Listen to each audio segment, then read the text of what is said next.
लग रहा है हमारे साथ नहीं। जैन जिज्ञासु है क्या हमारे साथ? पार्टी है आगे जीवेल जी अपनी बात रखिए। जी जीवेल बोलिए। एक बार दोहराइए प्रश्न। जी जीवेल जी, यहाँ पर जो एक चर्चा ये रही कि बीजेपी ने बहुत अच्छी तरह से नीतीश कुमार को चुनाव में सीएम के रूप में पोर्ट्रे नहीं किया, लेकिन इसके बावजूद एन फैक्टर यानी नीतीश कुमार फैक्टर सब पर भारी रहा और वही आपको चुनाव जिता कर ला रहे हैं जो एग्जिट पोल्स के मुताबिक। चुनाव जिताने में नेतृत्व की बहुत बड़ी भूमिका होती है और इस चुनाव में हम नीतीश कुमार जी के नेतृत्व में चुनाव लड़ रहे हैं, ये बात सैकड़ों बार कही गई हमारे शीर्ष नेताओं के द्वारा। अमित शाह जी कई बार आपके इंटरव्यूज में कहे हैं, वो हमारे गठबंधन के उनके नेतृत्व में हम चुनाव लड़ रहे हैं, उससे क्या ज्यादा स्पष्टता चाहिए किसी को। और उनके परफॉर्मेंस के कारण और मोदी जी के सरकार के सहयोग के कारण ये डबल इंजन सरकार की देन है विकास।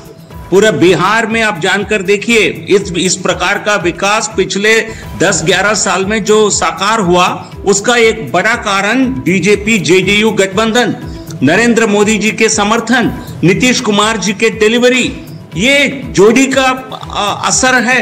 लेकिन जीवेल जी आप राज्य में नेतृत्व नीतीश जी कर रहे हैं, देश में नेतृत्व मोदी जी कर रहे हैं, इसमें किसी को कोई शंका नहीं है। जीवेल जी आपके विरोधी को ये भ्रम कहीं नहीं था, भ्रम फैलाने की कोशिश की गई विपक्ष के द्वारा। जीवेल जी आपके विरोधी ये कहते रहे, आपने अभी खुद तेजस्वी यादव अलग अलग मंचों से कह रहे थे कि आपने सीएम फेस नहीं बता रहे हैं। आपके विरोधी ये कहते रहे आप सीएम फेस नहीं बता रहे हैं, इसलिए आपको नुकसान हो सकता है, ये बंपर वोटिंग इसीलिए हो रही है। लेकिन ये एग्जिट पोल तो कुछ और कह रहा। एक मायने से उनकी एक बड़ी भूल रही है, क्योंकि एक तरफ से वही खुद नीतीश जी की सरकार के परफॉर्मेंस को लेकर वही अपनी समर्थन जता रहे हैं। तो यदि नीतीश जी के प्रति आपका भी इतना सम्मान है, फिर आपको घर बैठना चाहिए था ना। तो एक तरह से उनकी बड़ी हार है ये। पी मार्क का भी एग्जिट पोल सामने आ रहा है, जरा वो भी अखिलेश जी बोलना चाह रहे हैं। अखिलेश जी बोलिए, उसके बाद पी मार्क का एग्जिट पोल जी आपसे। ये भी 162 सुचरिता, ये भी 160 टच कर रहा है, 142 162 पी मार्क। अखिलेश जी। जीवेल जी मेरा एक प्रश्न आपसे यह था कि पिछले विधानसभा चुनाव में जब नीतीश कुमार की सीटें कम आई तो उन्होंने कहा कि वो मुख्यमंत्री नहीं बनना चाहते हैं, लेकिन नड्डा जी ने फोन करके कहा कि नहीं, क्योंकि हमने घोषित किया था कि आप ही हमारे मुख्यमंत्री पद के चेहरा हैं, इसलिए आप ही मुख्यमंत्री बने। इस बार क्या होगा अगर मान लीजिए नीतीश कुमार इनकार कर दें या जेडीयू की सीटें कम आए, तो क्या फिर भी बीजेपी उनको बनाएगी? अखिलेश जी अगर मगर का कोई जवाब मैं नहीं दे सकता, उस स्थिति में नहीं हूं। लेकिन जब सीटें कम आई जेडीयू की, तब भी एक गठबंधन के नेतृत्व नीतीश कुमार जी के हाथों में देने का काम भारतीय जनता पार्टी ने किया है। और नीतीश जी ने बहुत अच्छे बड़े मन से उन्होंने कहा आप ले लीजिए, लेकिन हमने लिया नहीं है। इस बार उनके नेतृत्व में चुनाव लड़ रहे हैं, तो इसलिए इस जनता को स्पष्ट है। तो पत्रकारों को और विपक्षी दलों को जब कम सीटें आई उन्होंने स्वीकार कर लिया जीवीएल, तो जब ज्यादा सीटें आएंगी तो वही मुख्यमंत्री बनेंगे ना। अब की बार एनडीए सरकार के चेहरे नीतीश कुमार ही होंगे। जनता को इसको लेकर और हमारे गठबंधन की विचार को लेकर जनता में कोई कंफ्यूजन नहीं है। बार बार ये कंफ्यूजन फैलाने की कोशिश विपक्षी दलों के द्वारा होता है, तो हम सब में कोई वही नेता ये जो पार्टी वाइज ये बताइए आपके सतीश जी, एक बार जरा पार्टी वाइज बता देते हैं फिगर्स, उसके बाद जीवीएल जी यही है, आप उससे सवाल पूछ लीजिएगा। आरजेडी को पोल ऑफ पोल्स में 63 सीटें मिलती हुई दिख रही, यानी पिछली बार से घाटा है। कांग्रेस को 12 सीटें, 19 से 12, ये पोल ऑफ पोल्स के आंकड़े हैं जो हम आपको दिखा रहे हैं। पार्टी वाइज क्या किसको डेंट हुआ है, किसको बढ़त मिल रही है, ये आपके स्क्रीन पर है। एलजेपीआर को 11 सीटें मिलती हुई दिख रही है और ज्यादातर हमारे जो एक्सपर्ट्स हैं वो मानते हैं कि साथ आने से एलजेपी के ये एक बढ़त, इसका फायदा जेडीयू को भी मिला। एलजेपीआर को 11 सीटें मिलती हुई इस चुनाव में नजर आ रही है। एमआईएम को सिर्फ 1 सीट, यानी पिछली बार जो बादशाह बन गए थे 5 सीटों के साथ, अब वो एक बार 1 सीट पर सिमटते हुए नजर आ रहे हैं। बीजेपी जेडीयू के आंकड़े भी दोबारा दिखा देने चाहिए इस ग्राफिक प्लेट में, ताकि क्लैरिटी के साथ सब लोग देख सके कि बीजेपी के पोल ऑफ पोल्स में कितना नंबर आ रहा है। जेडीयू का बीजेपी को 69 सीटें हैं पोल ऑफ पोल्स में। चारों पांचों पोल का निचोड़ हम ये दिखा रहे हैं। जेडीयू को 62 सीटें हैं, अभी बीजेपी बड़ी है 62 पे जेडीयू, आरजेडी को 63 है, आरजेडी नंबर 2 की पार्टी दिखाई दे रही है, कांग्रेस के खाते में नंबर 12 सीटें। ये 4 बड़ी पार्टियों का लेखा जोखा। तो एक बड़ा जो एक इंक्रीज है वो जेडीयू के खाते में है, ये स्पष्ट नजर आ रहा है सारे एग्जिट पोल्स के मुताबिक, और इसीलिए पोल ऑफ पोल्स दिखा रहा है कि जेडीयू जो पिछली बार 43 सीटों पर सिमटी थी, इस बार उसके लिए कम से कम 20 सीटों की बढ़त नजर आ रही है। 20 सीट्स का जंप इस बार नजर आ रहा है, ये बड़ा क्लियर है। तो ये जी सतीश जी, एक बात जो बात आप शुरू में कह रहे थे, इस बात का जिक्र सतीश जी आपने कई बार कई प्रोग्राम में भी किया कि नीतीश कुमार का नाम अनाउंस किया होता तो शायद रिजल्ट कुछ और होते। अब आपको लग रहा है कि बेशक नीतीश कुमार का नाम को लेकर हवा विरोधियों ने बनाया, लेकिन वो ग्राउंड पर नहीं उतरा, ग्राउंड पर पेनिट्रेट नहीं कर पाया। देखिए, नीतीश जी के लिए पॉजिटिव ट्रैक्शन था। नीतीश जी पर महागठबंधन के नेताओं ने नाम मात्र का हमला नहीं बोला, शायद रास्ता खोल के रखना चाहते थे। सवाल भारतीय जनता पार्टी के उस फैसले से हुआ जब उन्होंने ये कहा कि लेजिस्लेचर पार्टी नया नेता चुनेगी, तो शायद उसके बाद फिजा बदली और आप लोग एकदम मान के चल रहे हैं कि जो ये एग्जिट पोल जो सारे दिए हैं जिनका कुछ पता नहीं है कौन। ये तो आप भी कह रहे हैं, इन फैक्टर की बात आप भी कर रहे हैं, जेडीयू की बढ़त की बात आप भी कर रहे हैं, जेडीयू की बढ़त की बात आप भी कर रहे हैं। एक मिनट सुन लीजिए, बीच में काटिए मत। हम पूछना चाह रहे हैं यहाँ पर कि यहाँ नरसिम्हा राव ही एकमात्र भारतीय जनता पार्टी के नेता हैं। ये कह दे कि नीतीश जी ही मुख्यमंत्री का शपथ लेंगे, ठीक है, कह देंगे। जीवीएल जी बताइए, कह दीजिए जरा। जीवीएल जी कह दीजिए। अपने ही शब्द बुलवाने हैं, वो कितनी बार बोल चुके हैं भाई, बोल दीजिए। नरसिम्हा जी से पूछ रहे हैं। जीवीएल नरसिम्हा। मैं पार्टी का कोई दायित्व, बड़ा दायित्व मेरे पास नहीं है, वो पार्टी के पार्लियामेंट्री पार्टी का निर्णय है, बट लेकिन इसमें जनता को किसी को शक नहीं है, वोटर्स को शक नहीं है, हमारे पार्टी में कोई कंफ्यूजन नहीं है। आप क्यों चाहते हैं इस प्रकार का बयान? केवल आपको कष्ट हुआ इससे। जेडीयू के सपोर्टर मान चुके हैं, बीजेपी के सपोर्टर समर्थक सब मानते हैं ये चुनाव हम नीतीश जी के नेतृत्व में लड़ रहे हैं, उनकी लीडरशिप में ही आगे बढ़ेंगे, ये स्पष्ट है। लेकिन सतीश जी, आप तो इतने पुराने वरिष्ठ पत्रकार हैं, बिहार को बहुत नजदीक से जानते हैं, आप तो जानते हैं ना कि बिहार में बारात किसी की हो, दूल्हा नीतीश कुमार ही होते हैं। अरे इस बार यही लगा ना कि दूल्हा को घोड़ा पर चढ़ा के घोड़ा दौड़ा दिया। कहावत और है, आपने जो कहा कि नीतीश कुमार पर महागठबंधन के नेताओं ने अटैक नहीं किया, इससे बड़ा अटैक क्या हो सकता है कि नीतीश कुमार बीमार हैं, नीतीश कुमार कुछ कर नहीं पाए। अरे भाई, अगर नीतीश कुमार, देखिए आप ये सुनिए, आप गलत बोल रहे हैं, आप पार्टी प्रवक्ता हो जाइए बद्री। अरे भाई, पार्टी प्रवक्ता आप हमको बता रहे हैं, आपको पार्टी प्रवक्ता हो जाए। जो कह रहा हूँ उसे मैं आपको जवाब दे देता हूँ, मैं पार्टी उसी तरह से बोल ही रहे हैं। अरे कुछ तो बताइए कौन सा पार्टी? मैं आपका महागठबंधन, मैं आपका बात नहीं, महागठबंधन तो मैं आपने गांठ लगा हुआ। अरे महागठबंधन में गांठ लगा हुआ। सुनिए सतीश जी, बद्री जी, आप दोनों की राय है, दोनों की राय का सम्मान है, पर एक दूसरे की राय का भी आप सम्मान करिए। बिल्कुल नहीं कर रहे हैं आप, एक दूसरे पे आक्षेप लगा रहे हैं, इस तरह की बात करें तो अरे नहीं, तो आपकी बात। ऋषि जी भी एक कहावत, सुमित ऋषि जी भी कहावत सुना रहे हैं। बिहार में एक कहावत और फेमस है, स्टेपनी कोई हो, ड्राइवर नीतीश कुमार ही होंगे। तो क्या स्टेपनी बदल सकती है विजय जी? अब क्या लगता है? संभावना मुझे नहीं लगती। एक चीज और क्लियर हो गई है कि नीतीश ही 5 साल सीएम होंगे या जेडीयू से ही सीएम होगा। एक बात समझनी चाहिए सुमित, जीवीएल कह रहे हैं कि हमने कोई परिवर्तन नहीं किया। पिछली बार के चुनाव में अमित शाह जी ने कहा था कि सीटें कम भी आएगी जेडीयू की, तब भी नीतीश कुमार मुख्यमंत्री होंगे। इस बार ये बात नहीं कही गई, ये एक बड़ा फर्क है। बिल्कुल, जीवीएल साहब को याद होगा ये बात। इस बार कहा गया कि विधायक दल का नेता विधायक चुनेंगे। पिछली बार कहा था, उसके बाद उन्होंने वैकेंसी नहीं है। अमित शाह जी ने ये बात कही थी कि सीटें कम भी आएगी जेडीयू की 2020 के चुनावों में, कि सीटें कम भी आएंगी तब भी नीतीश कुमार मुख्यमंत्री होंगे। क्या ये बात आज तक इस चुनाव में कही नहीं? उन्होंने कहा जी। अजीत जी, देखिए, जितना इंडिकेटर्स आ रहा है ना, massive turnout, number 2 massive sweep का सारे एग्जिट पोल दिखा रहे हैं, चाहे हमको अच्छा लगे या नहीं लगे, सारे नीतीश कुमार की ताकत भी दिख रही है। और हाँ, और क्लियरली ये नीतीश कुमार का इलेक्शन है, ये वो इलेक्शन है जो 2010 का इलेक्शन जो इन्होंने कहा मिरेकल इलेक्शन है ये, और ये प्रूफ करता है बिहार में बाहर है नीतीश कुमार है। लेकिन हरियाणा चुनाव के एग्जिट पोल और जनरल इलेक्शन के एग्जिट पोल को राइडर के तौर पर रखिए। लेकिन क्या जय जी यही बात, जैसे महाराष्ट्र हो गया, मध्य प्रदेश हो गया, हरियाणा हो गया, उसी को रिफ्लेक्ट कर रहा है क्या बिहार भी?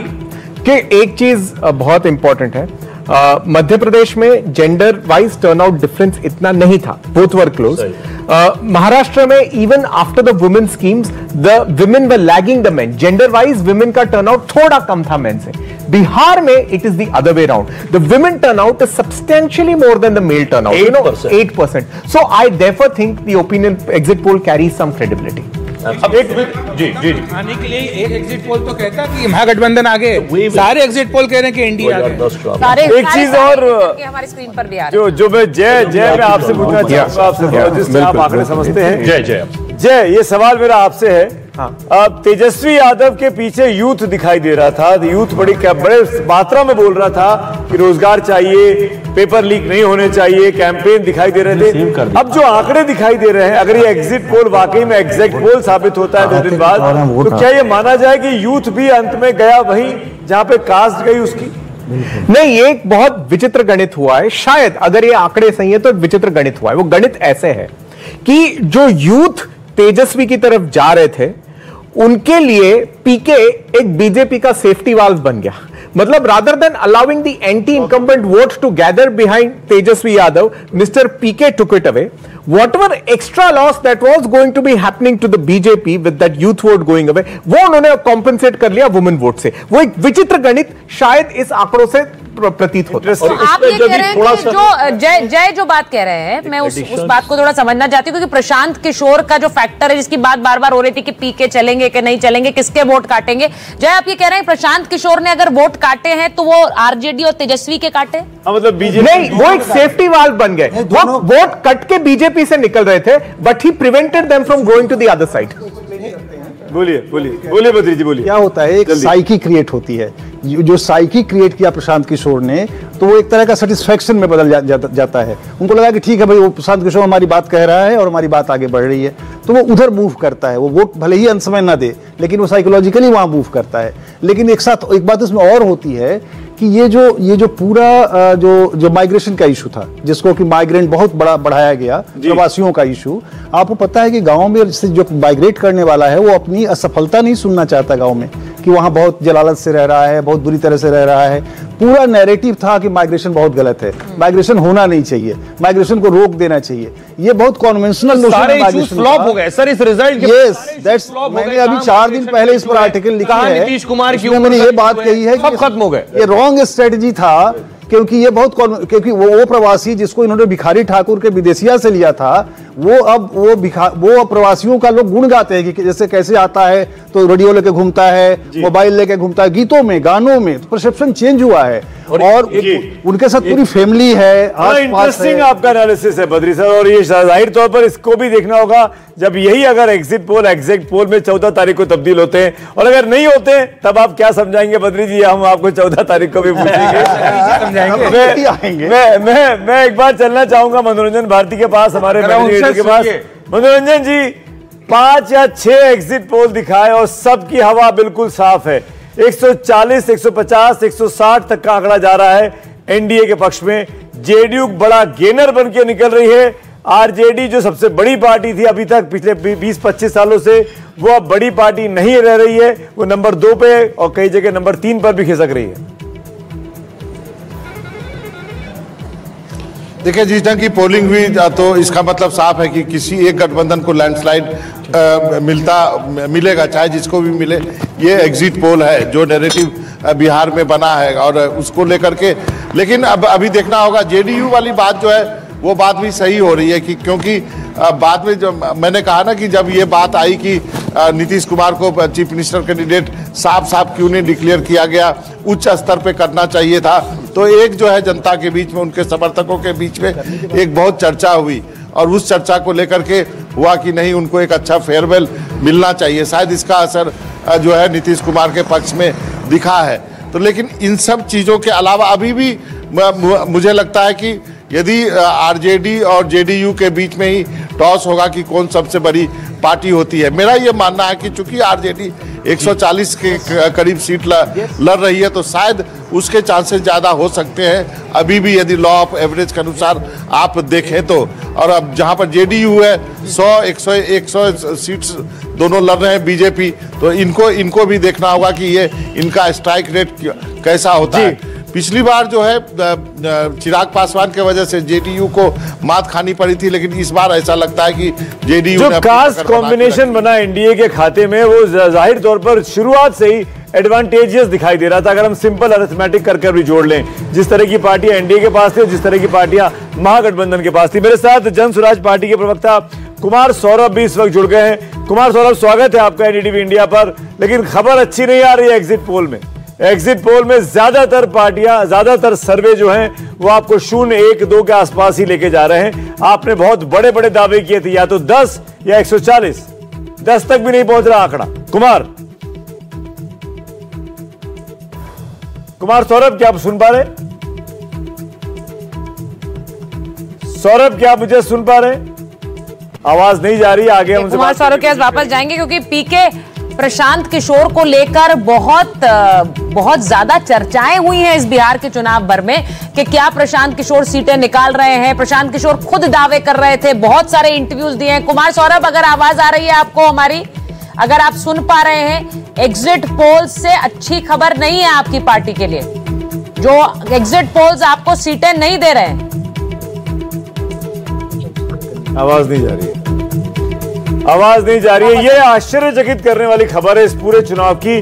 2 खबरें जो मुझे अब तक समझ में आई अखिलेश जी। पहली बात, जेडीयू का फिनोमिनल राइज पिछली बार के मुकाबले, और जन स्वराज जो 3 साल से जमीन पे मेहनत करती दिखाई दे रही थी, उसके खाते में उतना एक्सपेक्टेशन नहीं हुआ, उतनी सीटें नहीं आई जो वो कह रहे थे, जो वो दावे कर रहे थे। बिल्कुल, और जो बात जय कह रहे थे उसमें थोड़ा आगे निकालना चाहूंगा, आगे बढ़ाना चाहूंगा। प्रशांत किशोर ने एक तरह से सही कह रहे हैं कि सेफ्टी वॉल का काम किया। वो इसलिए क्योंकि पिछले विधानसभा चुनाव में अगर आप गए होंगे या आपने तस्वीरें देखी होंगी तेजस्वी यादव की, संजीव जी आ गए हैं, वो बहुत घूमते हैं, जमीन पर जाते हैं, वो बताएंगे आपको। पिछले चुनाव में करंट था, तेजस्वी की सभाओं में करंट था, युवाओं में एकदम इतना उत्साह था, वो उत्साह इस बार मिसिंग था। वो इसलिए था क्योंकि प्रशांत किशोर वो सारा का सारा जो चाम था वो लेके अपनी तरफ चले गए। प्रशांत किशोर ने वो सारे मुद्दे उठाए जो युवाओं के मुद्दे थे, चाहे वो रोजगार का मुद्दा हो, चाहे पलायन का मुद्दा हो, चाहे उद्योगों की कमी का मुद्दा हो, चाहे भ्रष्टाचार का मुद्दा हो। ये सारे मुद्दे वो हैं जो युवाओं के साथ टच करते हैं। और आपने ये भी देखा होगा कि सोशल मीडिया का जबरदस्त इस्तेमाल प्रशांत किशोर ने इस बिहार विधानसभा चुनाव में किया था। और ये वो मीडिया है जो युवा सबसे ज्यादा कंजम्पशन करता है। रील पे रील कटती थी प्रशांत किशोर ने किसी बयान की, जब उनकी प्रेस कॉन्फ्रेंस होती थी 100, 150 माइक उनके सामने रखे होते थे। तो ये सारे इस तरीके से उन्होंने काम किया। लेकिन इस बात को सब मानते थे कि ये जो पहला चुनाव है इसमें प्रशांत किशोर सिर्फ लड़ने के लिए लड़ रहे हैं, जीतने के लिए या हराने के लिए नहीं लड़ रहे हैं। और एक चीज और साबित होती है अखिलेश जी, इस पूरे नैरेटिव में जो जनसुराज ने खड़ा किया कि अगर ये एग्जिट पोल एग्जैक्ट साबित होते हैं कि चुनाव जमीन पे जीते जाते हैं, सोशल मीडिया पे नहीं। सोशल मीडिया के आगे आप 150, 200, 3000 माइक लगा लीजिए, लेकिन अंततः आपको वोटर चाहिए पोलिंग बूथ पर। संजीव श्रीवास्तव हमारे साथ जुड़ गए। संजीव जी, आपकी टिप्पणी। एक भी पोल अब तक जितना हमने दिखाया, मेरे ख्याल से 6 या 7 एग्जिट पोल हमने दिखाए हैं, सब एक साथ एनडीए की सरकार वापस, नीतीश कुमार को वापस मैंडेट देते हुए दिखाई दे रही है। संजीव जी, अब क्या बोले, अब एग्जिट पोल्स के नतीजे पे टिप्पणी करना, देखिए कमोबेश मुझे तो ये काफी सही लग रहा है। क्योंकि जब हम ग्राउंड पे, क्योंकि अब देखो 6-7 दिन में आप बिहार को समझो। अब हम थे पटना, मुजफ्फरपुर, दरभंगा, पूर्णिया, किशनगंज। इस इलाके में बाय एंड लार्ज मुझे जनसुराज नहीं दिखी। मैंने थोड़ी देर पहले कहा था जी, तो जनसुराज रिजल्ट्स में भी एग्जिट पोल में नहीं दिख रही। बाय एंड लार्ज नीतीश के खिलाफ कोई आवाज नहीं सुनाई दे रही थी, जैसा मैंने अभी कहा। तो वो शायद इनमें भी परिलक्षित हो रहा है, नतीजों में भी। तेजस्वी बहुत हिम्मत से और बहादुरी से अपना कैंपेन लड़ रहे थे, लेकिन आपको ये समझना पड़ेगा कि तेजस्वी एक तरह का अकेला सा पड़ा हुआ था। दूसरी तरफ नेताओं की कतार थी, है ना, एक से एक दिग्गज नेता थे, उनके मुकाबले एक तेजस्वी भागे जा रहे हैं इधर से उधर। और अल्टीमेटली जो लगा मुझे इस इलेक्शन में जो हो रहा था, जैसे किसी ने थोड़ी देर पहले कहा था कि महिलाएं भी क्या महिलाओं से आगे निकल के कास्ट बेसिस पे वोट देंगी, उसी के साथ दूसरा पहलू भी है। क्या जो युवा में आक्रोश दिख रहा था वो भी अल्टीमेटली पोलिंग बूथ जाते हुए कहीं कास्ट पे ही तो नहीं रह गए अपने? क्योंकि लगता ये था कि कोई नाराज मिल रहा है, बहुत बुराई कर रहा है, जब पूछो कौन हो तो वो फिर यादव निकलता था या कोई और। तो ये, और वहां पे लोग फर्स्ट इंस्टेंस में अपनी कास्ट नहीं बताते। मुझे बहुत इंटरेस्टिंग बात बिहार में ये लगी, क्योंकि सब चाहते हैं कि हम सामान्य मतदाता नजर आए, लेकिन जब आप थोड़ा सा भी कुरेदते हो, पत्रकारों को भी ऐसा लगता है कि भाई ये पूछने की जरूरत है बिहार में।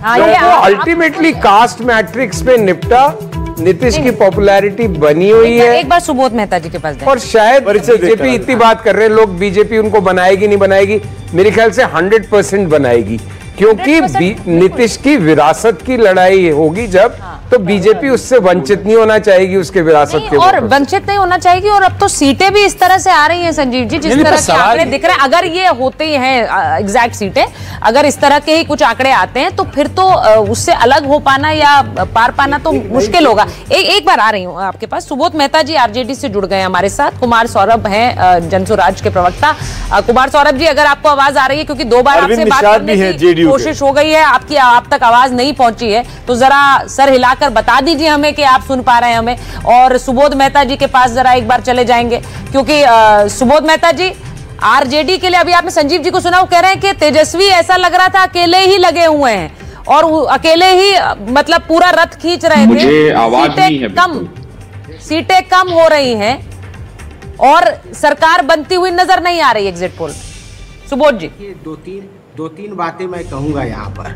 पहली बात तो यह है कि ये एग्जिट पोल है, एग्जैक्ट पोल नहीं है। दूसरी बात यह है कि ये हरियाणा में भी एग्जिट पोल आया था और 2020 में बिहार में भी एग्जैक्ट पोल में नहीं तब्दील हुआ।